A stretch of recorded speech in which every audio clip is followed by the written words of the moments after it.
ஊரில் 2 நாள் ஓயாத மழை எப்பண்டா வெறிக்கும் அப்படின்னு சொல்லி சப்பாடி அப்படிங்க ஆகிப்போச்சு. ஏன்னா 2 நாளாக துவைச்ச துணி காயவே இல்லை.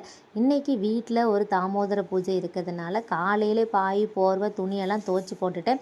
இந்த மழை தொடர்ந்து பெஞ்சிட்டு இருக்கிறதுனால துணி காயுமோ காயாதோ அப்படின்னு சொல்லி ஒரே கவலையாக தான் இருக்குது. என்னதான் நம்ம கஷ்டப்பட்டு துவைச்சாலும் துணி காயலைன்னா மறுபடியும் அதை துவைக்க வேண்டி இருக்குமா?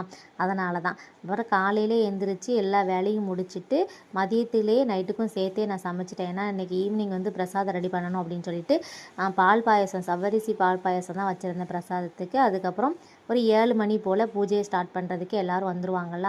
அதனால் வீட்டில் இருக்க சாமி எல்லாருமே அலங்காரம் பண்ணியாச்சு. அப்படி விளக்கி பொட்டு வச்சு ரெடி பண்ணிவிட்டேன். நம்மளும் கொஞ்சம் ரெடி ஆகிட்டு வந்துட்டோம் அப்படின்னு சொன்னால் பூஜையை ஸ்டார்ட் பண்ணுறதுக்கு நல்லாயிருக்கும் அப்படின்னு சொல்லிட்டு நானும் ரெடி ஆகிட்டு வந்து நம்ம வீட்டில் இருக்கிற பூஜை ரூமையும் வந்து ரெடி பண்ணியாச்சு. நம்ம வீட்டில் இன்றைக்கி தாமோதர பூஜை அது எப்படி நடக்கும் அப்படின்னு சொல்லி நான் அடுத்த வீடியோவில் உங்கள் கூட ஷேர் பண்ணுறேன்.